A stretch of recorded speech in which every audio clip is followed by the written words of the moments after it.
প্রথম আলো ডেইলি স্টারের অপরাধটা কি সেটা আমরা শহীদ হাদির বক্তব্য শুই না, তারপরে আলাপে ঢুকবো। আগে শোনেন হাদির বক্তব্য। প্রথম আলো কথাটা বলা খুব ক্রাইসিস আমাদের জন্য। এরপর এটুকুন বলি, দেখেন, আমরা অনেকে প্রথম আলোকে শুধু একটা পত্রিকা মনে করি, এইটা আমাদের দেখবার ভুল।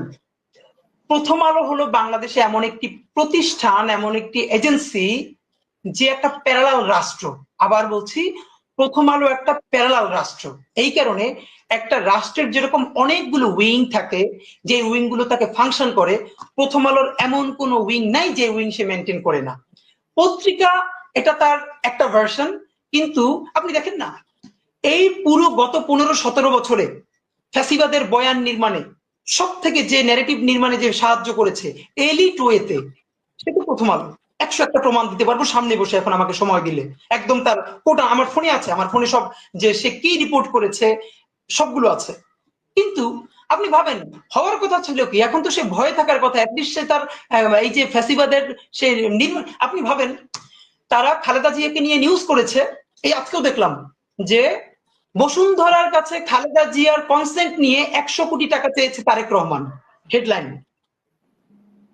এখন এই যে বিএনপিকে ভিলেনাইজ করে তোলা, এইটা কি আসলে বিএনপি করেছে, অথবা বিএনপি এটার বিরুদ্ধে মামলা করেছে? মামলা কিন্তু করে নাই। এখন এরকম একটা তো কথা আমি আপনাকে শুধু কেন বললাম, আপনি প্রথম আলোকে বুঝতে হলে, আমি অনেক আগে একটা টকশোতে একটা শব্দ ব্যবহার করেছিলাম, আজকে আবার বলি, এটা হলো প্রথম আলো সিনড্রোম। প্রথম আলো সিনড্রোম হলো, আপনি ভাবেন, সে সরকার পড়ে যাবার পরে গত 2 বছর আগে সম্ভবত, আর 21-এ বা 22-এ, প্রথম আলো তার প্রথম পেজে শেখ হাসিনার জন্মদিন উপলক্ষে, যদিও ওটা স্পন্সার ছিল, সম্ভবত বিজ্ঞাপন ছিল, তার জন্মদিনের শুভেচ্ছা চেপেছে 1 পৃষ্ঠা জুড়ে। এইটা কি কোনোদিন আপনি বুঝাতে পারবেন? এটা যদি খালেদা জিয়ার হইতো, তো এটা সে ছাপতো।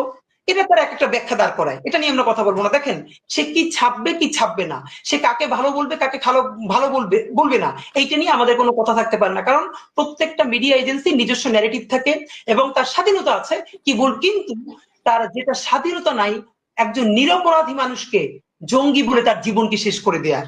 তার স্বাধীনতা নাই, যে যে অপরাধ করে নাই সেই অপরাধ হিসেবে তাকে ন্যারেটিভ নির্মাণ করে তাকে অপরাধী হিসেবে জীবন ধ্বংস করে দেয়ার। প্রথম আলো কোন নিউজ কাভার করবে, কোন নিউজ কাভার করবে না, এটা নিয়ে আমার কোনো কথা বলার থাকতে পারে না, কারণ এটা তার প্রাইভেট পলিসি, যে তার পলিসি নিজের মতো নির্মাণ করবে।